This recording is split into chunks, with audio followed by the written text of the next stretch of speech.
Why? Why have I received a letter from Ava who has passed away? I was astonished, staring at an envelope in my mailbox at home. The sender of the letter was Ava, whom we had just held the funeral for the day before.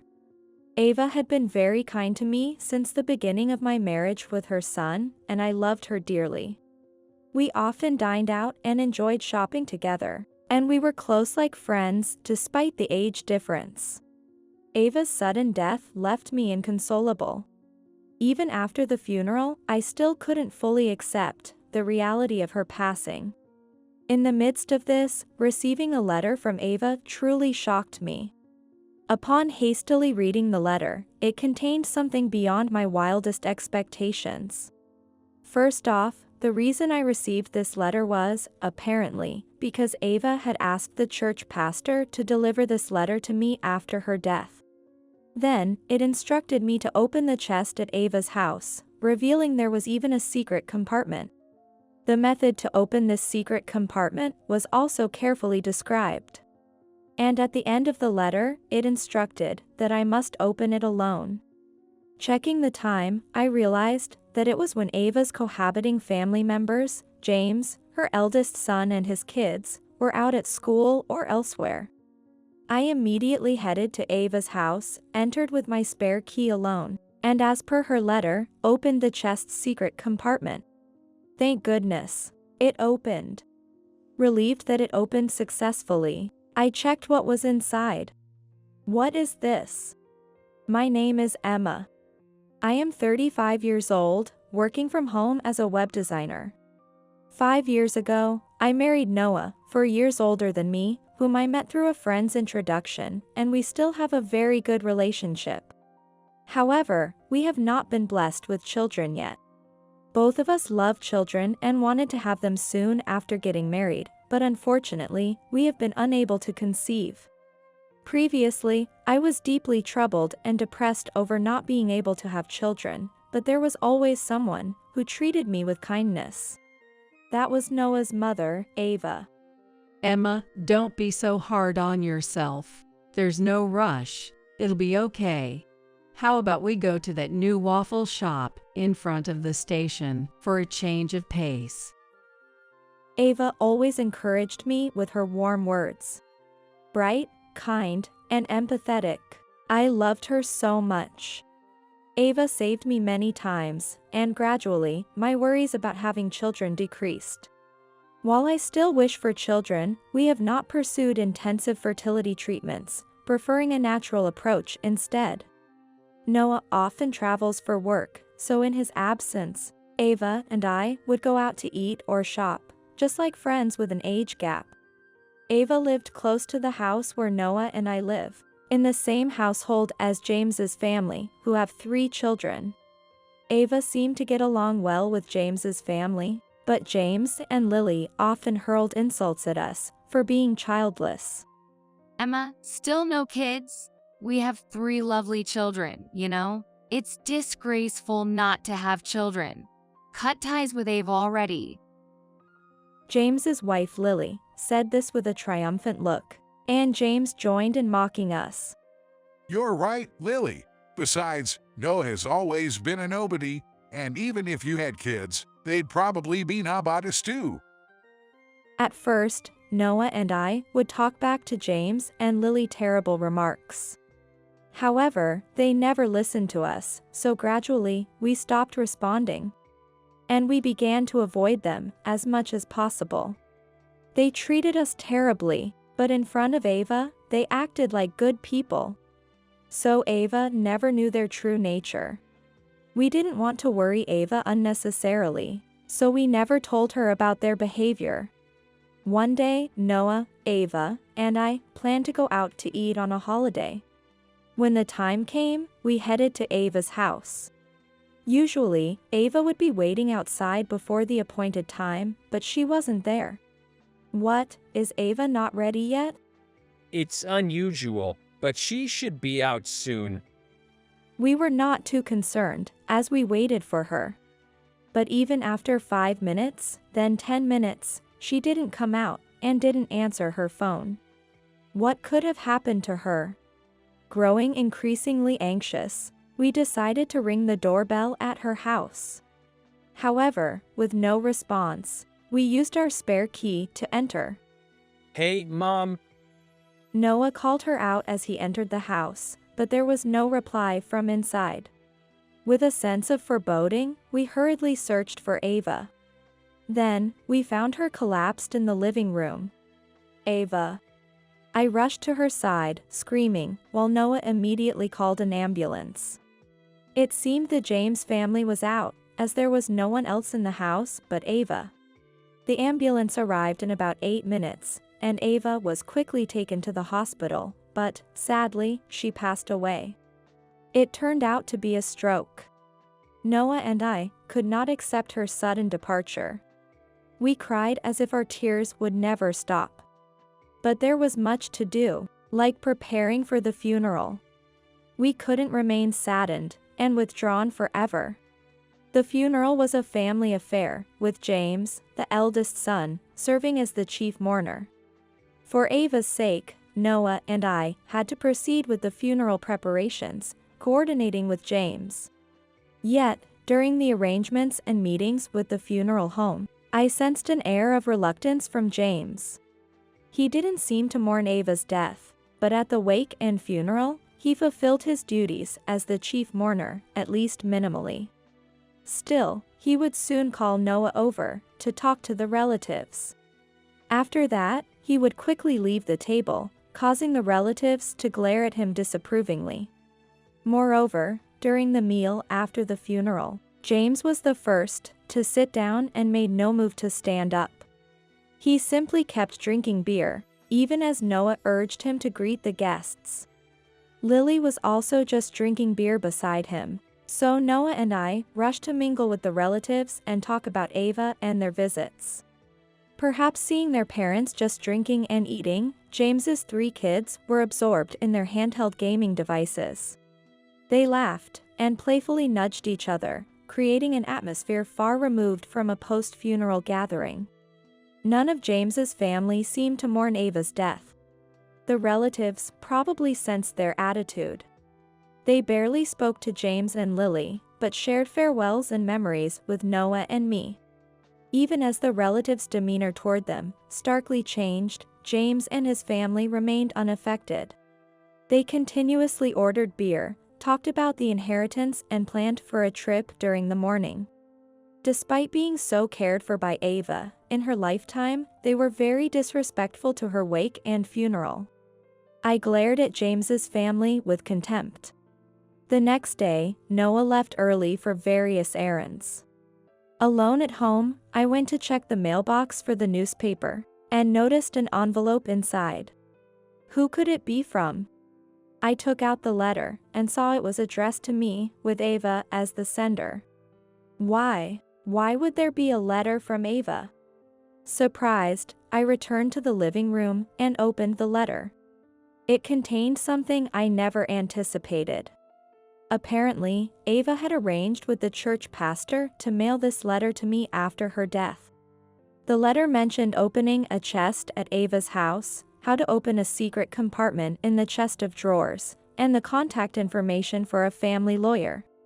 And finally, it instructed that I must open the chest of drawers alone. I traced Ava's letter repeatedly.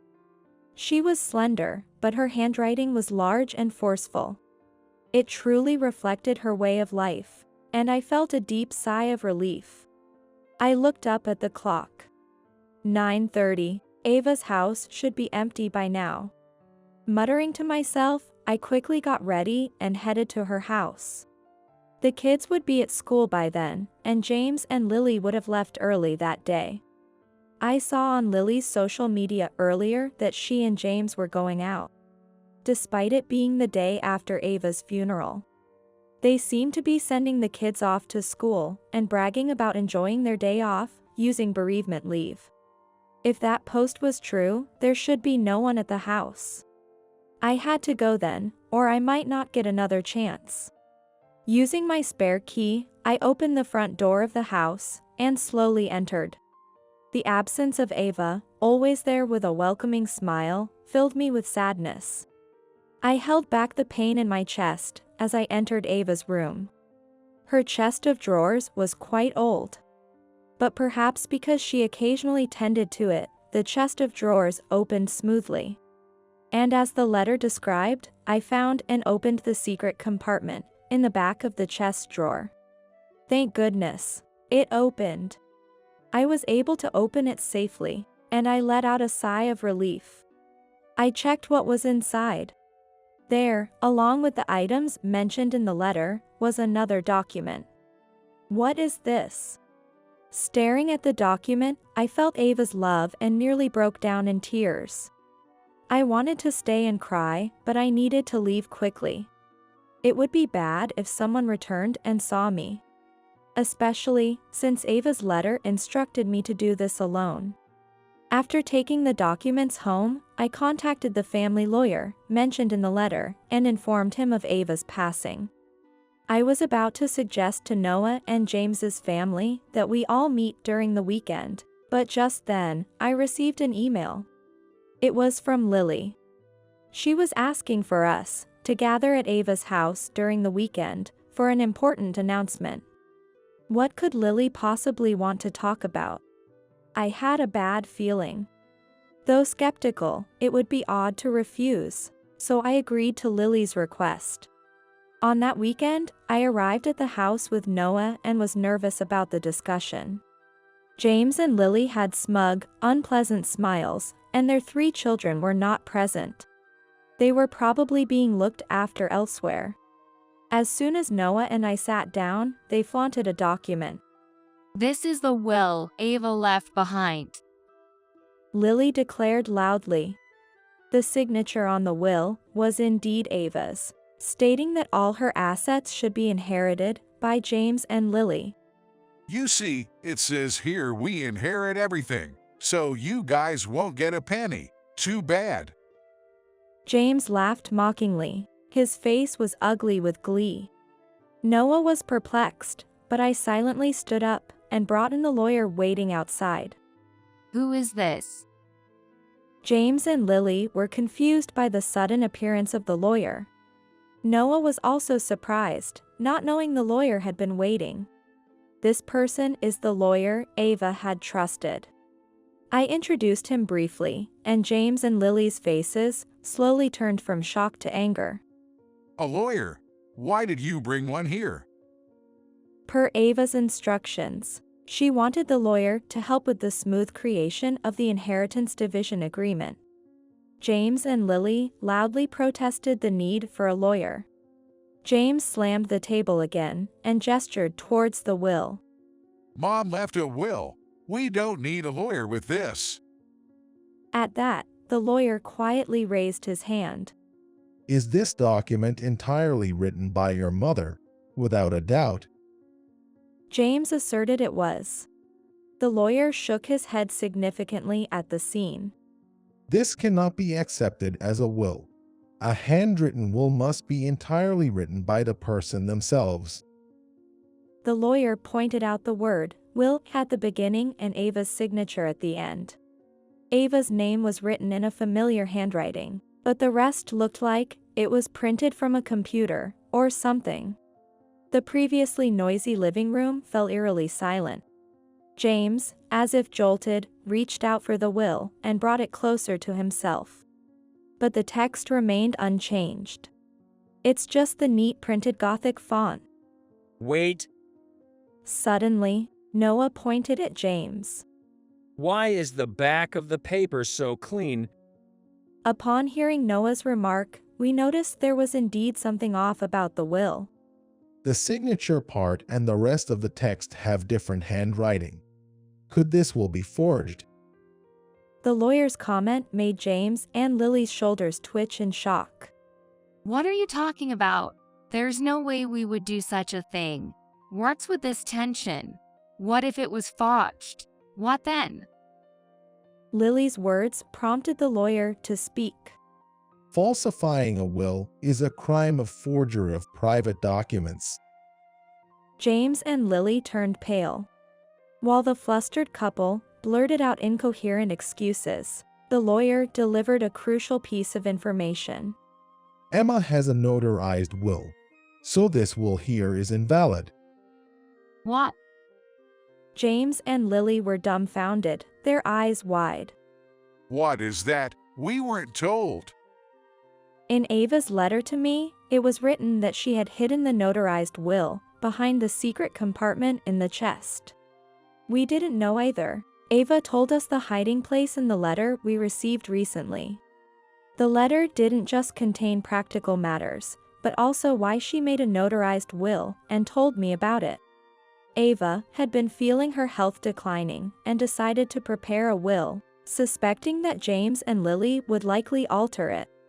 I thought Ava was completely unaware of their true nature, but it seems she had been vaguely aware of their greed.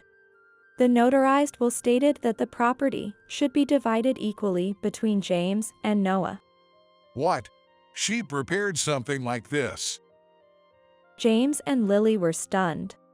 Then James suddenly shouted, his face lighting up with realization. Wait, but the beneficiary of Mom's life insurance is me. Right, it should go to me, the eldest son. While James was shouting with glittering eyes, I told him in a cold voice. In addition to the notarized will, Ava also entrusted me with the life insurance policy. The beneficiary is me. Inside the secret compartment of the chest drawers, there was not only the notarized will, but also the life insurance policy. James and Lily stared incredulously at the notarized will and life insurance policy. I didn't hear about this. I knew nothing of this. Changes to the beneficiary of a life insurance policy don't necessarily notify the original beneficiary, so that's to be expected. James slammed the table, claiming ignorance, but the lawyer's factual reply cut through his words sharply. When did Mom entrust you with all this? Emma, I knew nothing. Did she not want to tell me? Noah asked me anxiously. I smiled at Noah and explained. Ava wrote it in her letter, she wanted to tell you too, but moving together would have raised the risk of James and Lily catching on, so she entrusted it to me alone. That makes sense. Mom and you were really close, after all. While Noah and I were talking, Lily screamed hysterically. I can accept this. Why should her assets go to you, who never even showed her any grandkids? This is outrageous. I can accept this at all. That's right. You childless ingrates have no right to Mom's assets. We lived with her just for the inheritance, to split it equally. What a joke. The inheritance should all be ours. James yelled, his face flushed with anger. Lily continued her selfish rant. We have 3 kids, you know? You should give up her inheritance to us, for our kids' future, as compensation for not showing her any grandkids. We, who could show her 3 grandkids, are hundreds of times more deserving than you. So the inheritance should all be ours. Unfazed by Lily's outburst, I remained calm and stated firmly. What you're saying is all over the place, please calm down a bit. Lily didn't seem to like my composed demeanor and lunged at me while screaming. I hate your smug attitude. Just hand over the money, you childless, useless woman. Noah and the lawyer intervened quickly, but Lily struck me in the head with her fist faster than they could react. Ouch.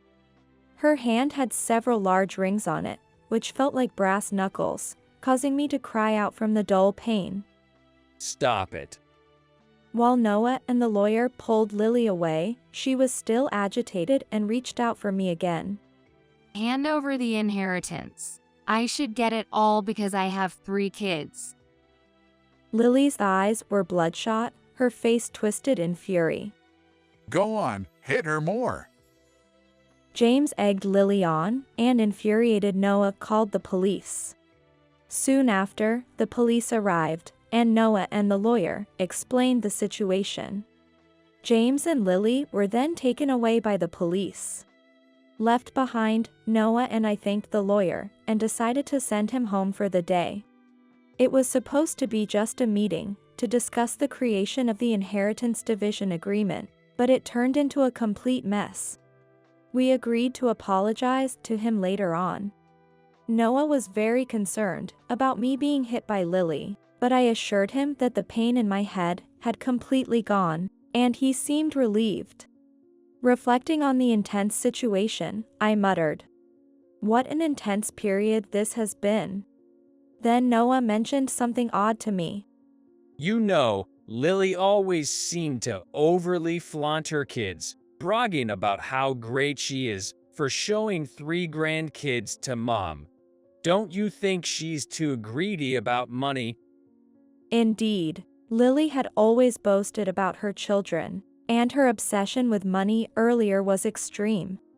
Well, yes, Ava intended to divide the inheritance equally, yet Lily wanted it all, which is abnormal. Her face when she hit me was terrifying. That's what I thought too. It's definitely abnormal. Noah then fell silent, lost in thought. "What's wrong? Is something bothering you?" I asked him, unable to understand what he was implying. Yay, I've been thinking, maybe we should suggest a DNA test for James's 3 kids. I was surprised at Noah's suggestion. DNA testing? Yes, and I'm thinking of proposing a background check on Lily too. It's just a hunch, but something feels off. Although, I thought it might be too much, Noah's instincts had often been right before. Okay, if you say so, we should suggest it to James.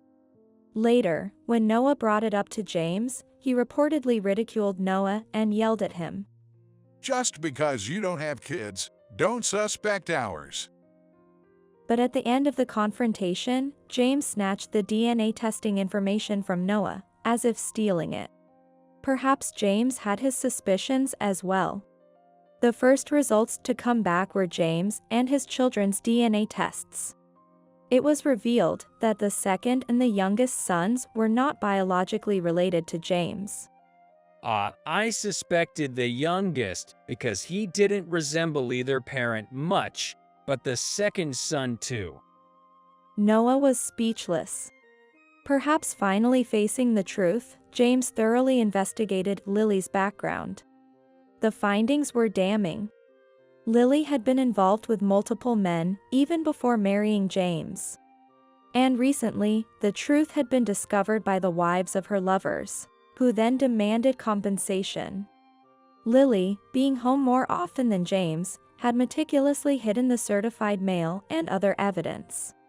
The total demanded in compensation far exceeded what Lily could cover with her earnings or savings. Lily must have been desperate to secure Ava's inheritance for herself. As expected, James and Lily ended up in a violent altercation, throwing objects and brawling until they were both bleeding. Neighbors, unable to stand the noise, called the police. Eventually, the police arrived and took them both into custody. They were already facing charges for forging Ava's will, and now they added assault to their crimes. Further investigation by the police revealed more misdemeanors, including theft and stalking wealthy individuals. Eventually, James and Lily were sent to prison. Concerned about the future of the 3 children, Noah and I debated what to do. With Ava gone, we were their closest relatives. We considered taking them in but ultimately decided against. Unfortunately, the children had fully absorbed their parents' negative attitudes, blatantly calling us childless and incompetent. The eldest, Tom, being 14, certainly knew right from wrong, and even the youngest, at 7, should understand basic decency. Yet, every time they met us, all 3 of them would smirk and hurl insults. It seems their mindset didn't change, even though their parents were arrested, and they were in the middle of that trouble. I wouldn't mind being raised by you, childless losers.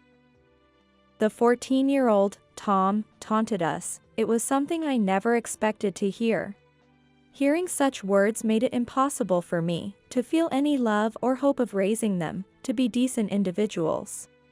Ultimately, we contacted Lily's parents and decided to cease all contact with the kids. It seemed the children understood our firm decision. If it's between staying with you childless incompetents and grandma's run-down place, the latter is better.